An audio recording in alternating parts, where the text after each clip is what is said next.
හැමදෙනාම පිළිගන්නවා Tronic Tricks YouTube channel එකට. බලමු මේ LED night light එක හදන්න අවශ්‍ය උපාංග. ඉස්සෙල්ලාම අපිට ඕන කැපැසිටර් එකක් පොලිස්ටර් ෆිල්ම් වර්ගයේ 105යි 400 වෝල්ට්. මේකට අපිට 400ට වඩා අඩු වෝල්ටේජයෙන් යුතු කැපැසිටර්ස් පාවිච්චි කරන්න බෑ. 400ට වැඩි වුණාට ප්‍රශ්නයක් නැහැ. ඒ වගේම තව ඕනේ රෙසිස්ටර් 390 කිලෝ ඕම් වෝට් කාලයකකුයි 330 ඕම් වොට් භාගයකුයි 18යි ඕම් වොට් එකේ රෙසිස්ටර් එකකුයි ඕන වෙනවා.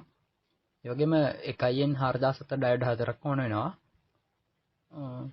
4.7යි වෝල්ට් 1 වොට් සෙන ඩයෝඩ් එකකුත් ඕන වෙනවා. ස්විච් එකක්. ඒ වගේම අපිට මේකට බැටරියක් ඕන 4 වෝල්ට් මිලි ඇම්පියර් 450යි 350යි අතර LED ඇසිඩ් බැටරියක් ඕන වෙනවා.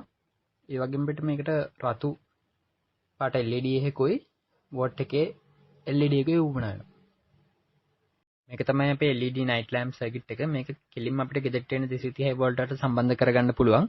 මේක 105යි 400 වෝල්ට් පොලිස්ටර් ෆිල්ම් වර්ගයේ කැපැසිටර් එකක් පාවිච්චි කරලා තිනවා. circuit එකේ දාර අඩු කරගන්න.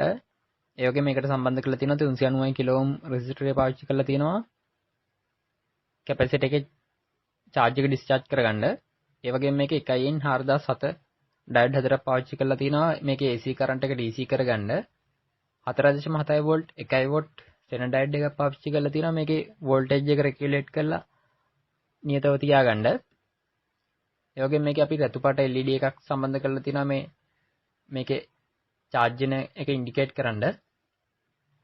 මේකේ අපි පාවිච්චි කරලා තියෙන 4 volt 450 milli ampere LED acid battery එකක්. මේකට LED ඇසිඩ් බැටරි මයි පාවිච්චි කරන්න ඕනේ. වෙන නිකල් කැඩ්මියම් හරි ලිතියම් අයන් වගේ බැටරි පාවිච්චි කරන්න බෑ.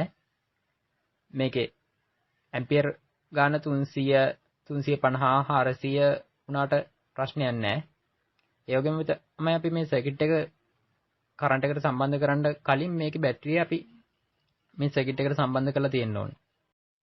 මේ සර්කිට් එකේ මේ සුදු පාට කොටුවෙන් පෙන්වලා තියෙන උපාංග ටික අපිට අවශ්‍ය විදිහට වෙනස් කරගන්න පුළුවන්. ඒකේ අපි බල්බ් එක වෙනස් කරනවා නම් ඒකට ඕනේ රෙසිස්ටර් හොයාගන්න විදිහ තමයි මේ සමීකරණයෙන් දක්වලා තියෙන්නේ.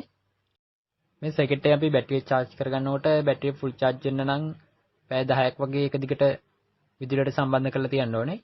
ඒ වගේම තමයි මේ සර්කිට් එක අපිට ප්ලාස්ටික් පෙට්ටියක වගේ සවි කරගන්න පුළුවන්. ඒ වගේම තමයි මේ සර්කිට් එක පාවිච්චි කරලා අපිට අපේ ගෙවල් වල තියෙන කැඩිච්ච ටෝච් අලුත් එළිය කරගන්නත් පුළුවන්. මේ වීඩියෝ එක ගැන ඔයගොල්ලන්ගේ අදහස් පල්ලෙහා කමෙන්ට් සෙක්ෂන් එකේ දාන්න. වීඩියෝ එක හොඳ නම් ලයික් කරන්න. ඒ වගේම Tronic Tricks YouTube channel එක subscribe කරන්න.